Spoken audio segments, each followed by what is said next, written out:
भगत जनों, कलयुग अवतार गुरु नानक देव जी संसार के लोगों का उद्धार करने के लिए अपने अनन्य सेवकों भाई मर्दाना और बालाजी के साथ नगर नगर में विचरे।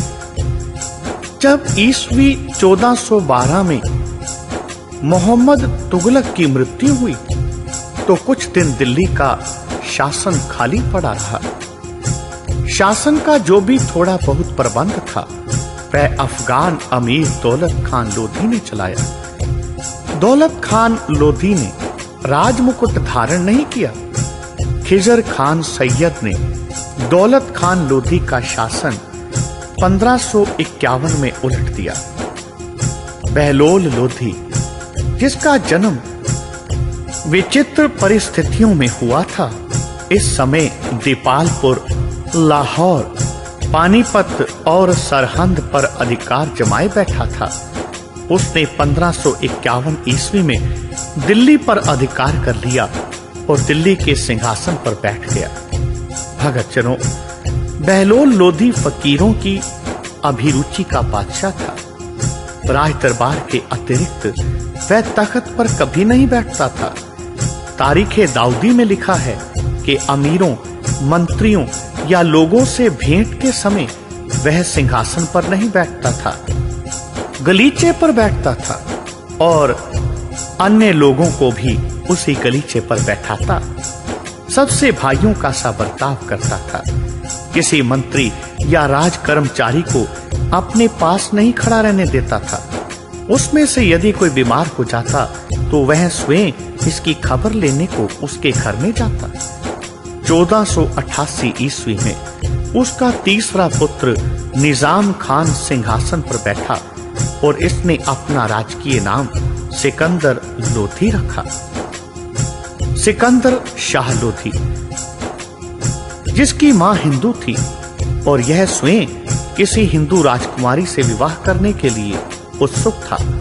मुसलमान प्रजा के लिए यह बहुत दयालु एवं न्यायशील था।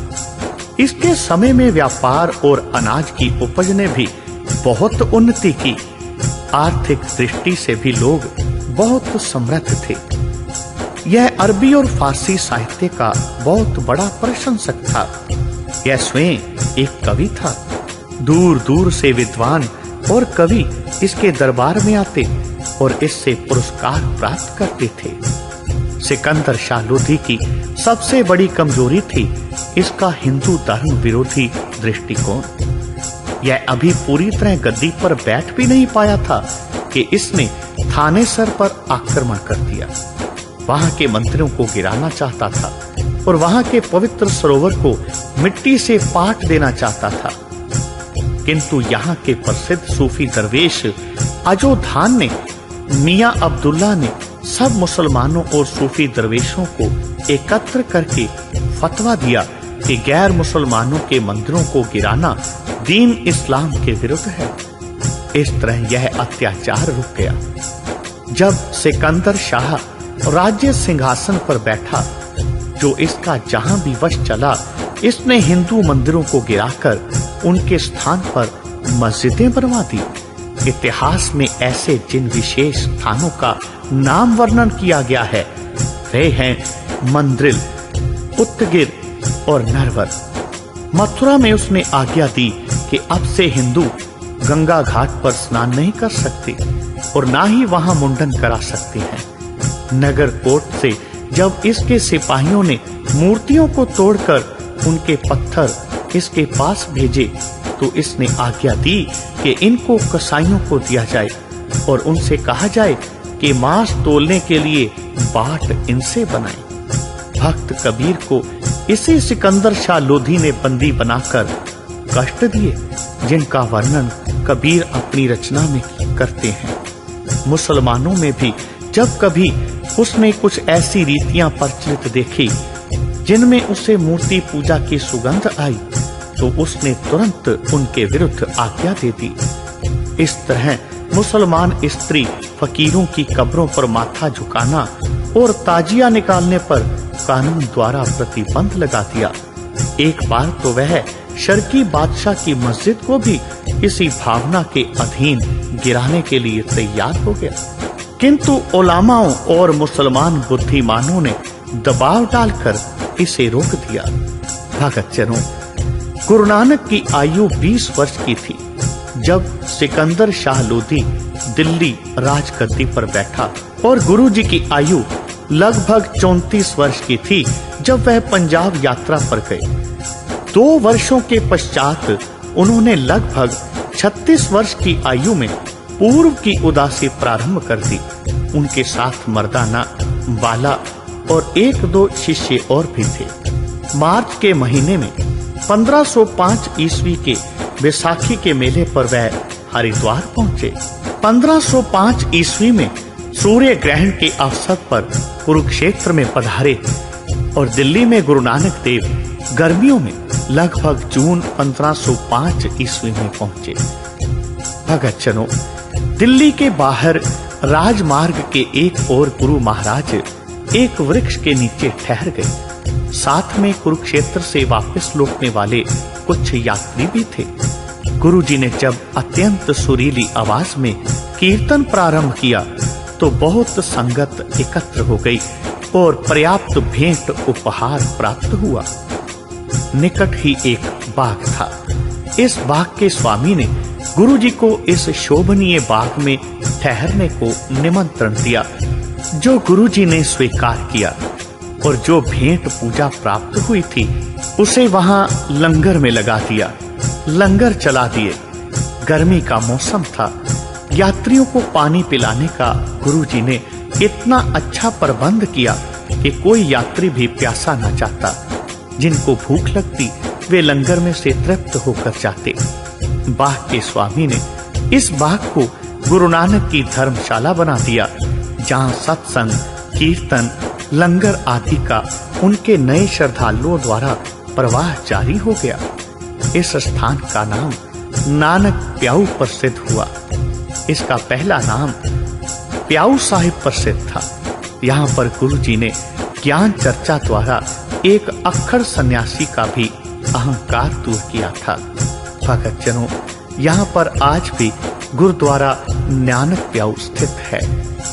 एक दिन गुरु नानक जी ने देखा कि एक हाथी सड़क पर मरा पड़ा है और उसके स्वामी दहाड़े मार मार कर रो रहे हैं।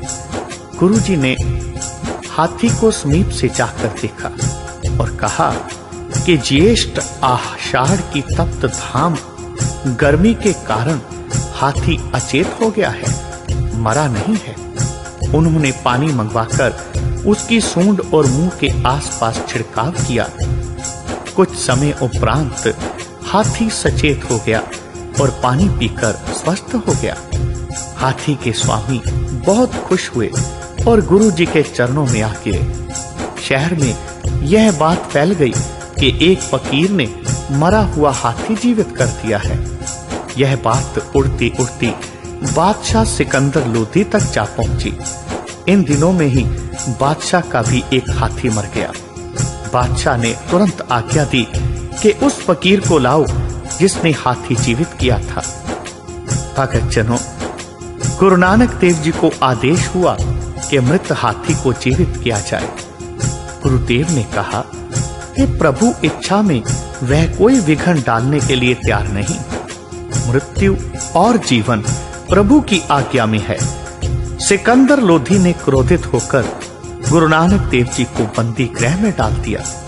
जेल में रहकर गुरु जी ने प्रत्येक कैदी के साथ इतनी सहानुभूति व्यक्त की कि कोतवाल और अन्य अधिकारी बहुत प्रभावित हुए। उन्होंने बादशाह को विश्वास दिलाया कि बाबा नानक एक अल्लाह में विश्वास रखने वाला और मूर्ति पूजा का विरोधी है। जुलाई 1505 को जब गुरुजी अभी सिकंदर लोधी की कैद में ही थे, दिल्ली में एक भारी भूचाल आया। वह भूचाल इतना भयानक था कि सब पर्वत हिल गए, बड़ी बड़ी इमारतें गिरकर ढेर हो गई। सब ने ऐसे ही अनुभव किया कि शायद कयामत का दिन आ पहुंचा है। दिल्ली के प्रसिद्ध फकीर बादशाह से मिले और कहा कि यह भयंकर प्रलय इसलिए हुआ है कि आपने एक निर्दोष दरवेश महापुरुष को कैद में डाल रखा है। यदि आपने उन्हें मुक्त ना किया तो कौन जानता है कि नगर पर और क्या-क्या मुसीबत आ जाए। इन फकीरों में शेख फरीद के शिष्य चिश्ती धारा के निजामुद्दीन औलिया के उत्तराधिकारी भी थे, जिनका बादशाह पर बहुत प्रभाव था। भगतजनों, बादशाह ने गुरुजी को कैद से मुक्त कर दिया और उनकी इच्छा अनुकूल उस जेल के अन्य बंदी भी छोड़ दिए। इस प्रकार गुरु नानक देव जी ने उन सभी बंदियों को और सिकंदर शाह लोधी को उस प्रभु परमात्मा की, उस ईश्वर की, उस अल्लाह की सच्चाई सामने दृढ़ करवाई और उन्हें समझाया कि उस एक में विश्वास रखो, सबका भला करो, प्यार से रहो, यही असली जीवन है। इतनी बात कहकर गुरु नानक देव जी यमुना के तट पर एक सूफी महापुरुष जो एक कुटिया में रहता था, जो अपना जीवन प्रभु की याद और घोर तपस्या में व्यतीत कर रहा था, को मिलने के लिए चल दिए। भगतजनों, यह बहुत कम खाता और बहुत कम सोता था। प्रभु के सच्चे प्रेम में इसका वैराग्य इतना तीव्र हो गया और इसका शरीर इतना निर्बल हो गया कि वह वास्तव में इश्क हकीकी, उस प्रभु प्रेम का सच्चा मजनू बन गया। इसका नाम भी मजनू फकीर प्रसिद्ध हो गया। गुरु नानक देव जी ने इसकी तपस्या की ख्याति सुनी और यमुना तट के टीले पर जाकर इसकी झोपड़ी का द्वार खटखटाया। मजनू दर्शन करके अत्यंत प्रसन्न हुआ। उसके अंतस में उस ज्योति का प्रकाश जगमगा उठा, जिसकी प्राप्ति के लिए वह दीवाना हो गया था। इसने गुरु नानक को अपना मुर्शिद गुरु बनाया और अपने स्थान को नानक शाह का डेरा बनाया। भगतजनों, यह स्थान दिल्ली शहर में आज तक मजनू के टीले के नाम से प्रसिद्ध है। दरवेश मजनू ने गुरु नानक की संगत की ज्योति अपने अंतिम समय तक अपने मन में प्रज्वलित रखी।